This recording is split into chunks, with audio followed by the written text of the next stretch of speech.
Good afternoon everyone. Earlier video के अंदर हमने डिस्कस किया था रामू स्टोरी। अब इस वीडियो के अंदर हम डिस्कस करेंगे अहमद स्टोरी। अहमद जो है एक रिक्शा पुलर है, रिक्शा चलाने वाला है बेंगलुरु में। ठीक है।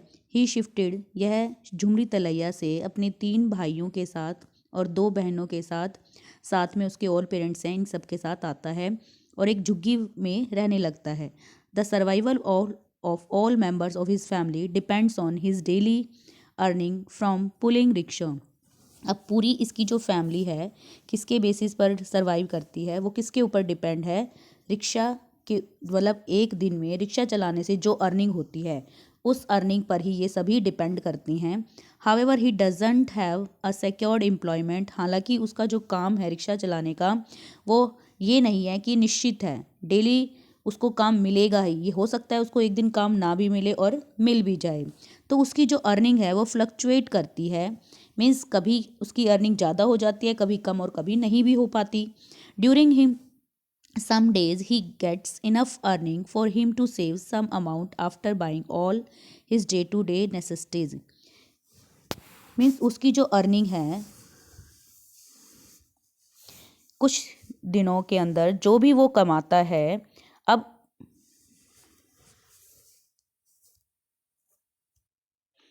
कुछ दिनों के तक कमाने पर वो कुछ थोड़ा बहुत सेव भी कर लेता है और अपनी डे टू डे नेसेसिटी को भी पूरा कर लेता है। अदर्स डे, जब वो उसका टाइम पीरियड आता है जब उसको वर्क नहीं मिल पाता है, ही earns enough two by his daily necessity. However fortunately, means कभी कभी तो ऐसा टाइम भी आ जाता है उसका कि जिस टाइम पीरियड पर उसको काम नहीं मिल पाता, तो जो भी अर्निंग उसके पास है उससे ही उसको गुजारा चलाना पड़ता है, सेविंग से। और एक इसके लिए एक अच्छी बात ये है कि अहमद का येलो कार्ड है, ठीक है, which is PDS card for below poverty line people. Yellow card जो है किसका बनता है भाई?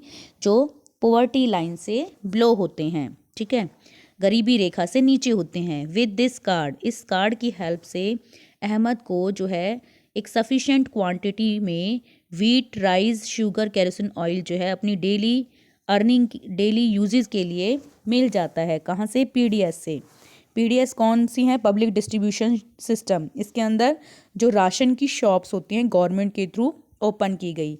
इस शॉप पर जो भी ये बिलो पॉवर्टी से लाइन से नीचे पीपल होते हैं उनको जो है बाजार की कीमत से कम कीमत पर जो है फूड, ग्रेन और ये इस तरह के आइटम्स मिल जाते हैं। He gets these essentials at half of the market price, market price से हाफ प्राइजेस पर इसको मिल जाता है यहाँ से। He purchases his monthly stock during a particular day when the ration shop is open for below poverty people. अब ये जो अहमद है ये इस राशन शॉप से, जो कि महीने में एक पर्टिकुलर डे पर खुलती है, उस टाइम पीरियड पर अपना महीने का राशन वहाँ से खरीद लेता है। इन दिस वे, इस तरह से अहमद जो है बड़ी मुश्किल से अपना गुजारा चला पाता है, ठीक है। नहीं तो उस जितना वो कमाता है वो उसके लिए सफिशेंट नहीं है, बल्कि इतनी कम अर्निंग में वो अपना जो गुजारा चला पाता है वो इस येलो कार्ड की वजह से ही चला पाता है।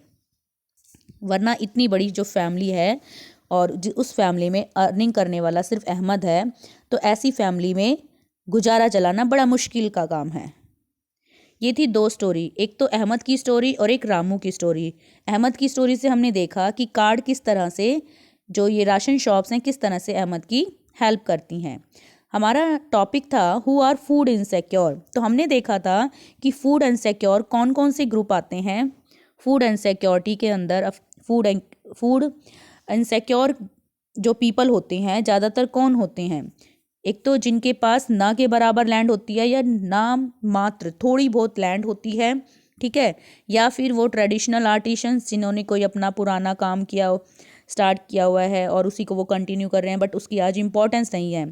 ट्रेडिशनल कोई सर्विसेज, पेटी सेल्फ एम्प्लॉयड वर्कर्स, मीन्स जिसने कोई छोटा मोटा अपना बिजनेस खुद का सेल्फ स्टार्ट किया हुआ है।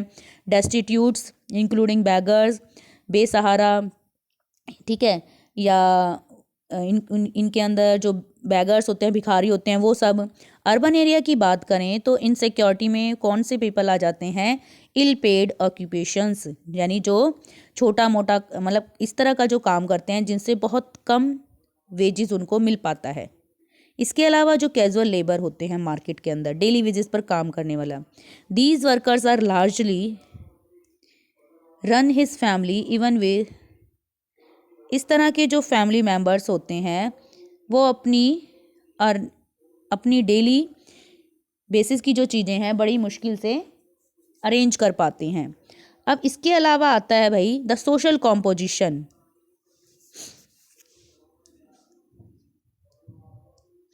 The social composition along with the inability to buy food also plays a role in food insecurity। Means समाज के अंदर जो कॉम्पोजिशन है समाज का, जैसे समाज के अंदर हमारे SC ST OBC इस तरह की डिफरेंट कैटेगरीज देखने को मिलती हैं। ये जो कुछ कैटेगरीज होती हैं ये भी फूड इनसिक्योरिटी, इनकी वजह से भी फूड इनसिक्योरिटी क्रिएट होती है। ठीक है, स्पेशली इनमें से सबसे ज़्यादा जो सफ़र करने वाला ग्रुप है वो SC है, लोअर कास्ट से related, who have either poor land base और वेरी लो लैंड प्रोडक्टिविटी। इनकी जो लैंड होती है या तो इनके पास होती ही नहीं या फिर नाम मात्र थोड़ी बहुत होती है जिसके ऊपर बहुत कम प्रोडक्टिविटी हो पाती है, जिसकी वजह से ये सभी फूड इनसिक्योरिटी को फेस करते हैं।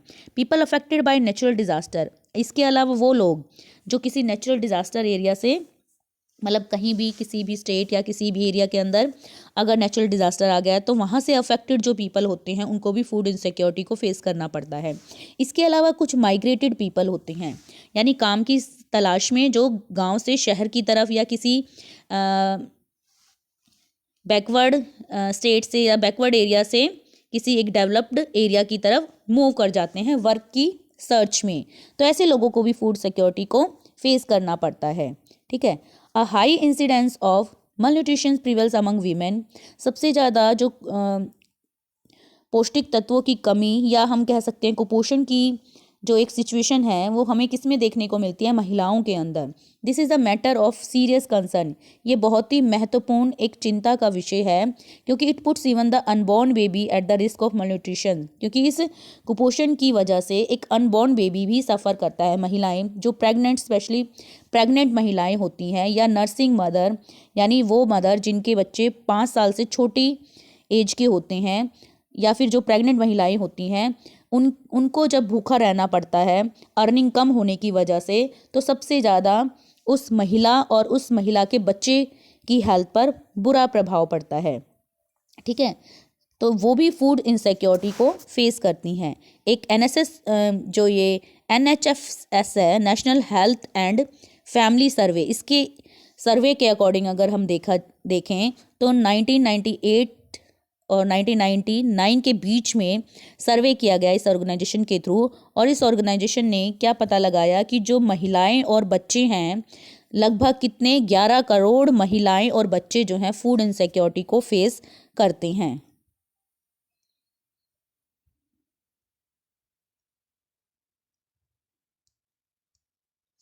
The food insecure people are disproportionately large in some regions of the country। Food insecure peoples की अगर हम बात करें तो वो हमें कुछ कंट्री के कुछ जो क्षेत्र हैं वहाँ पर डिफरेंट असीमित रूप में हमें देखने को मिलते हैं, such as economically backward states, specially जहाँ इकोनॉमिकली बैकवर्ड मतलब इकोनॉमिक वे से अगर हम देखें तो बैकवर्ड पिछड़ी हुई जो स्टेट्स राज्य हैं, with high incidence of poverty, यहाँ हमें गरीबी ज़्यादा देखने को मिलती है, या जो कोई ट्राइबल या बहुत दूर वाले एरिया होते हैं, यानी किसी डेवलप्ड प्लेस से कनेक्ट होने के बजाय किसी बहुत दूर कोई एरिया है या आदिवासियों का कोई एरिया है, तो ये लोग ज़्यादा पॉवर्टी को फेस करते हैं। ठीक है, नेचुरल डिज़ास्टर या फिर ऐसे एरिया जहाँ पर नेचुरल डिज़ास्टर ज़्यादातर आते हैं, तो ऐसे लोगों के बीच पॉवर्टी पाई जाती है और पॉवर्टी के कारण इन लोगों को फूड इनसिक्योरिटी को फेस करना पड़ता है। अगर हम स्टेट्स की बात करें तो यूपी, बिहार, झारखंड, उड़ीसा, वेस्ट बंगाल, छत्तीसगढ़, मध्य प्रदेश, महाराष्ट्र, इनके कुछ पार्ट्स हैं जहाँ जो कि फूड इनसिक्योर हमारी कंट्री के अंदर स्टेट्स आती हैं। अगर फूड इनसिक्योर स्टेट्स की बात की जाए तो यूपी, बिहार, उड़ीसा, झारखंड ये सभी आएंगे। हंगर, अब बात करें हंगर की मतलब भूखमरी की, भूख की, is another aspect indicating food insecurity.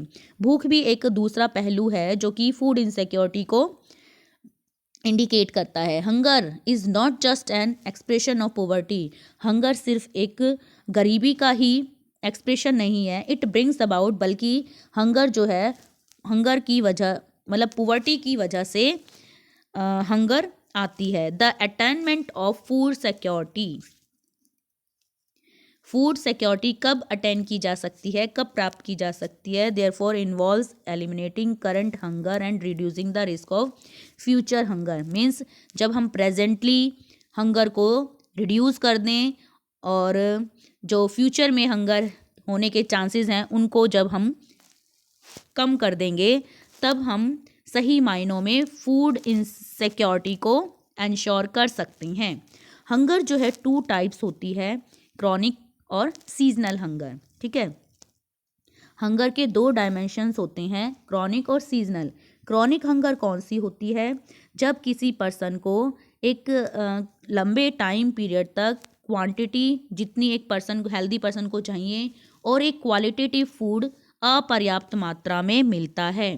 तो अपर्याप्त मात्रा में लंबे टाइम तक जब किसी को क्वांटिटिव और क्वालिटेटिव फूड नहीं मिल पाता, तो उस भूख के कारण जो हंगर क्रिएट होती है वो क्रॉनिक हंगर क्रिएट होती है।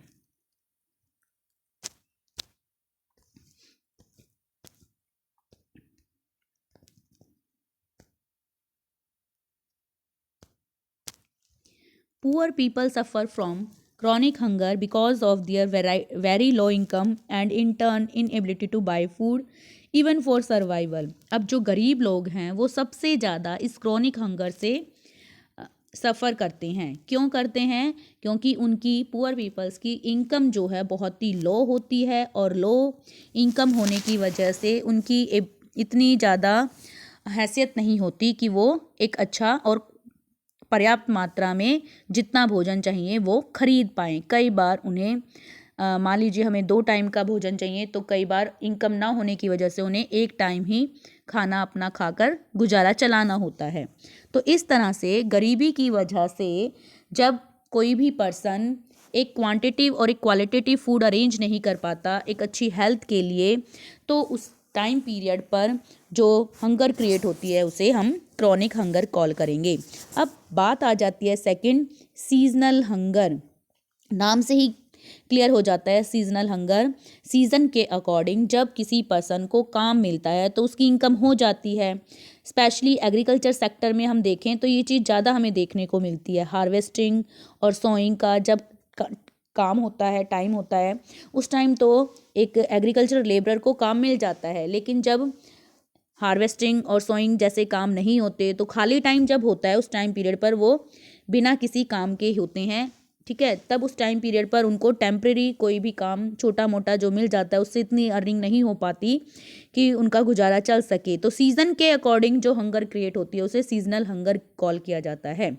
Seasonal hunger is related to cycle of food growing and harvesting. Seasonal hunger किससे रिलेटेड है?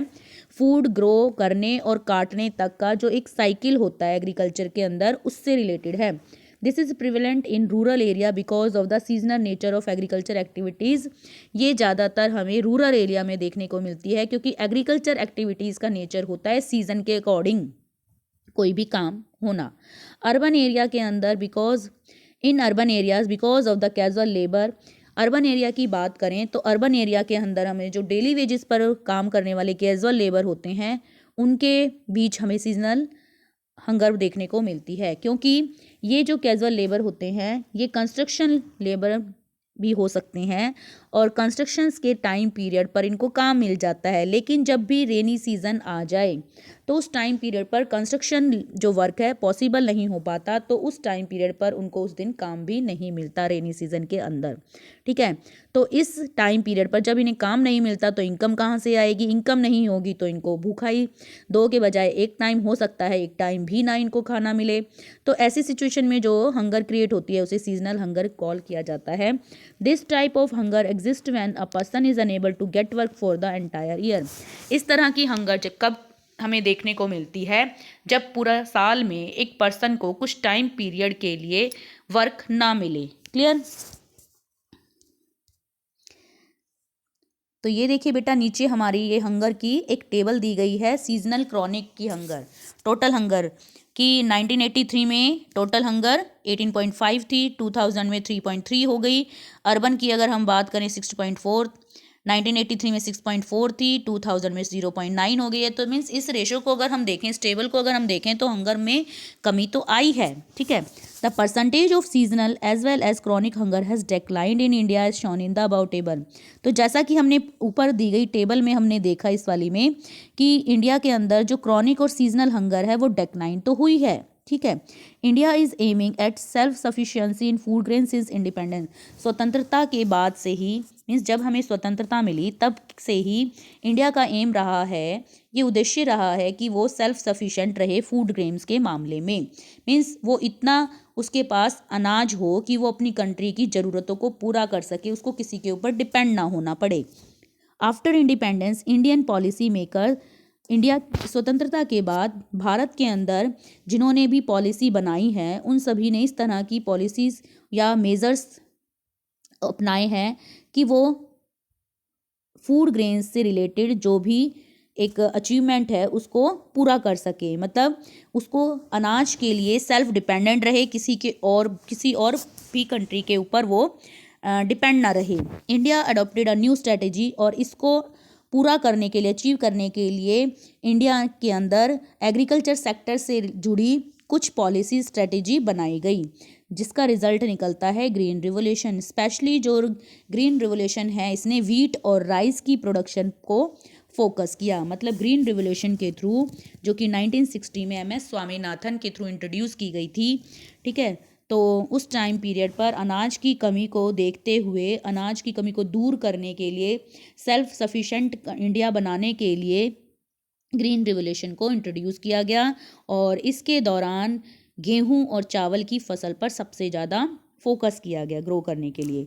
इंदिरा गांधी जिस टाइम प्राइम मिनिस्टर थी इंडिया की, तो उस टाइम पीरियड पर ग्रीन रिवोल्यूशन को बड़ी ही इम्प्रेसिव वे से रिकॉर्ड किया गया। मतलब उस टाइम पीरियड पर बहुत अच्छी जो है ग्रोइंग इस सेक्टर में हुई।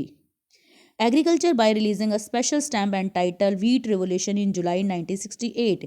1968 में वीट रिवोल्यूशन से रिलेटेड स्पेशल स्टैम्प जो है इंट्रोड्यूस की गई। The success of wheat was later replicated in rice. पहले तो स्टार्टिंग में क्या था, सिर्फ वीट के ऊपर फोकस किया गया, गेहूं की फसल के ऊपर सबसे ज़्यादा फोकस किया गया ग्रो करने के लिए। उसके बाद फिर राइस की फसल पर भी ध्यान दिया गया कि ज़्यादा से ज़्यादा वीट और राइस दोनों को ग्रो किया जाए।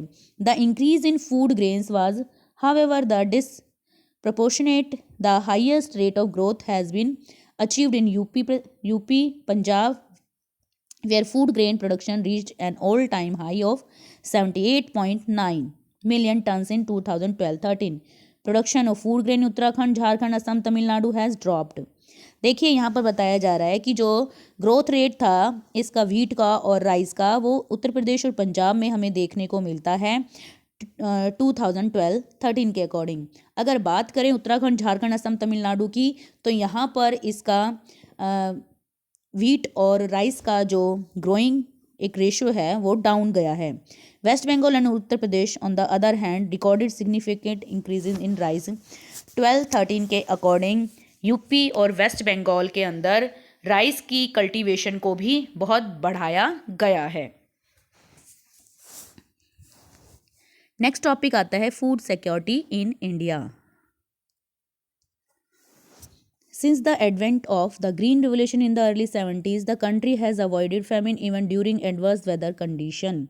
मीन्स जिस टाइम पीरियड पर ग्रीन रिवोल्यूशन आया, ग्रीन रिवोल्यूशन के बाद भूख से जो एक फेमिन हो रहा था, मतलब फूड की शॉर्टेज, ग्रेन की शॉर्टेज की वजह से जो लोगों की अंदर भुखमरी देखी जा रही थी और उसके कारण जो मृत्यु हो रही थी, डेथ रेट बढ़ रहा था, इस तरह की सिचुएशन जो है बंगाल फेमिन के बाद कभी इतनी लार्ज स्केल पर नहीं देखी गई। इवन अगर कभी वेदर कंडीशन भी खराब हो तब भी इस तरह की भुखमरी नहीं देखी गई। किसके बाद से? ग्रीन रिवोल्यूशन के बाद से। India has become self sufficient in food grains during the last 30 years because of variety of crops grown all over the country. India जो है पिछले 30 सालों से सेल्फ सफिशेंट है, किसके मामले में? फूड ग्रेन्स के मामले में, क्योंकि इंडिया के अंदर डिफरेंट डिफरेंट टाइप्स की क्रॉप्स ग्रो की जाती हैं। The availability of food grains, जो फूड ग्रेन्स की अवेलेबिलिटी है, इवन कभी वेदर कंडीशन भी खराब हो तब भी कंट्री में फूड अवेलेबल रहता है। ठीक है, at the country level has further been ensured with the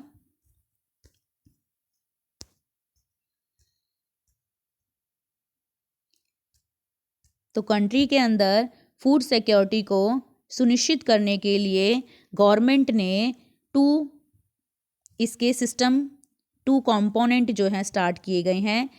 एक तो मतलब गवर्नमेंट जो है फूड सिक्योरिटी को इंश्योर करती है, और इसको इंश्योर करने के लिए इसने 2 कंपोनेंट अपने इंट्रोड्यूस किए हैं, एक तो बफर स्टॉक और एक पब्लिक डिस्ट्रीब्यूशन सिस्टम। अब बफर स्टॉक क्या है? Buffer stock is the stock of food grains namely wheat and rice procured by the government through food corporation of India.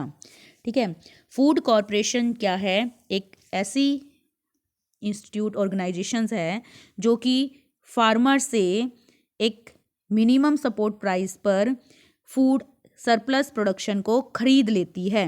जो भी स्टेट जिनके पास सरप्लस प्रोडक्शन होती है, उस सरप्लस प्रोडक्शन को फूड कॉरपोरेशन ऑफ इंडिया खरीद लेता है, और फूड कॉरपोरेशन ऑफ इंडिया अपना एक बफर स्टॉक, मतलब एक अनाज को स्टॉक करके रख लेता है, उनका भंडार करके अपने अनाज भंडारों में स्टोर करके रख लेता है। किसको? व्हीट और राइस को, ताकि जब भी कभी कमी पड़े देश में तो इससे ही अनाज की कमी को दूर किया जा सके।